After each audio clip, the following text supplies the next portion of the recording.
Alright everybody, so here we are. New Rockstars, Peacemaker, episode 7, breakdown, Easter eggs, and hidden details that we missed. Let's see what MT's got to say for this very emotional Peacemaker episode. 1, 2, 3.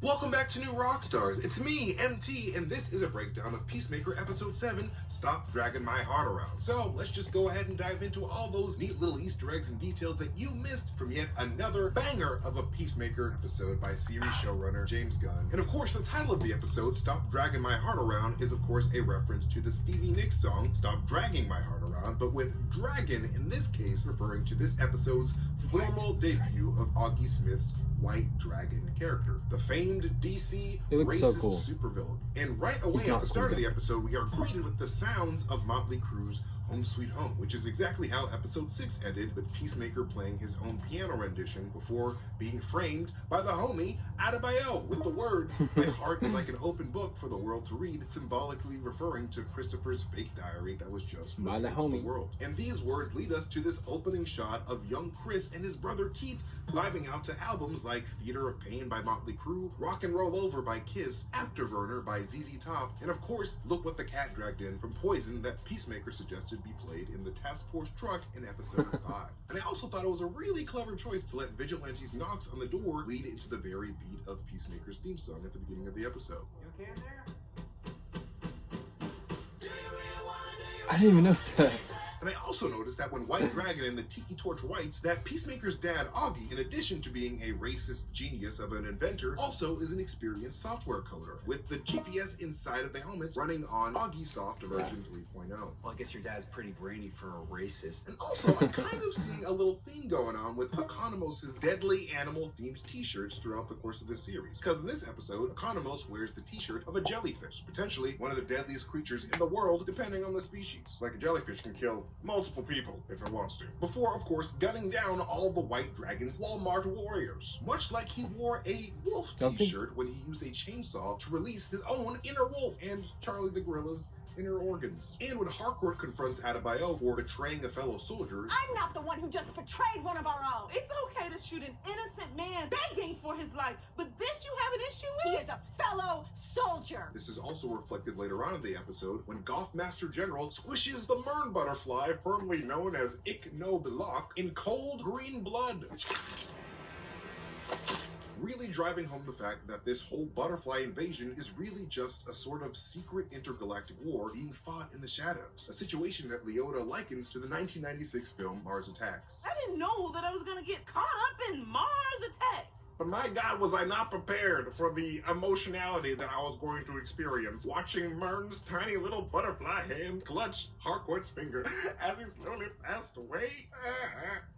But it did serve as a really awesome and wholesome passing of the torch of team leader, which Harcourt ends up accepting by episode's end, mirroring the role of like Suicide Squad leader that her counterpart had in the comic, and also before getting their handed to them by a judo master filled with the fiery rage of justice and flaming hot Cheetos. The last thing that these two jerks ironically talk about before their surprise trip to the Evergreen emergency room is their love of vigilante justice in 1999's The Boondock Saints. Bet you guys ain't never seen Lucky the Leprechaun do that.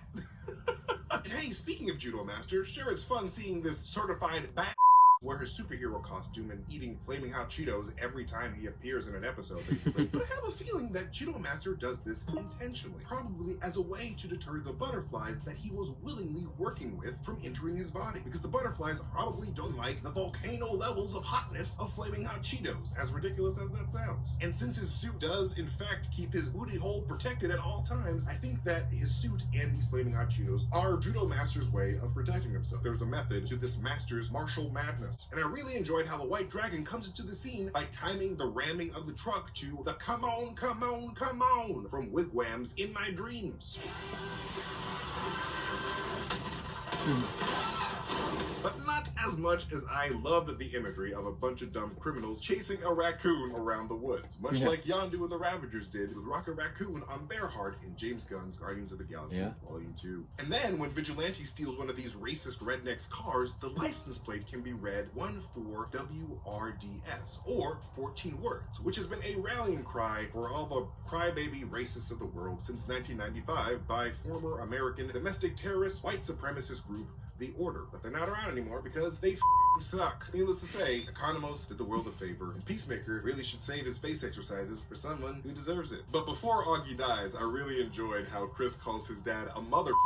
Technically, that's pretty accurate, unless Augie grew Chris out of the lab. Oh my god, did he do that? But it further drives home the idea that these racists are very much driven by the cult-like ideology that is currently allowing Peacemaker's fake diary of conspiracy theories to be believed hook, line, and sinker. Because he basically grew up around all these weirdos. And Augie's mention of the biblical story of God's testing of Abraham, where, God basically tells Abraham to sacrifice his son Isaac from Genesis chapter 22, as well as the mention of the demonic occult deity Baphomet while he was preaching to his cult of the soon-to-be slain, further proves this because he very much has a lot of this religious lexicon in his mind because they're just a bunch of crazy people. And that, of course, happens right before Vigilante saves the day by stabbing the White Dragon in those gaps in the armor that he told Peacemaker about in episode 4. There are gaps in the armor. Your dad's White Dragon costume, right? There are weak points where the cloth is. A fantastic callback to earlier in the season, but definitely not as emotionally touching as eagerly hugging Peacemaker again like he did in episode 1 after the big bird lord in the sky returned him to this mortal plane. Praise Eagle Jesus, hallelujah. However, what was super notable to me about Peacemaker's prayer at Pause a Moment Veterinary Clinic, where the vets are apparently both kinds of vets and are always ready to roll, Let's do it. is that Peacemaker says that he believed that Eagly and his dead brother Keith were the only two people that actually loved him, confirming that Peacemaker really does not mistake Vigilante's obsession with him for genuine love. And of course, after Vigilante completely misinterprets the ending to 1969's Butch Cassidy and the Sundance Kid, There's a freeze frame when we hear a bunch of bullets. That doesn't mean they died. Yes, it does. I don't think so. I think they jumped over those bullets right after that freeze frame. That's an exceedingly optimistic interpretation. while Harcourt's team plans to kill the cow at Coverdale, likely named after a favorite poet of James Gunn's, David Coverdale, we of course get yet another iconic James Gunn slow walk from a superhero team. Because if there isn't a dramatic slow walk with a cute animal in it, did James even gun? And finally, this Peacemaker episode ends with the butterflies beating Team Peacemaker to the biggest cow that I have ever seen outside of your grandmother's nursing home bedroom. It's a pretty big cow, but gosh, just by judging by the brief reaction that we get from this alien life form at the end of this episode, I'm getting big time Starro vibes from this giant celestial being held against their will. And I have a feeling that Peacemaker's big goth saving heart will not be able to kill a cow that didn't ask to be in his current abusive situation, much like he himself didn't ask to be the son of the abusive White Dragon. But that is it for our breakdown of this episode 7 of Peacemaker. Thank you guys so much for watching this video. You can Thank you, Mr. MT, for the breakdown. I don't think there was really any theories other than the Judo Master and the Hot Cheetos. That's funny, and it's probably true. It makes a lot of sense. The parallel with the raccoon with the Ravengers and Guardians was pretty neat. Let me know which one of these was your favorite, or if you caught something that wasn't on here. Also comment it and let me know. And I will see y'all next week for the finale of Peacemaker. See y'all next time.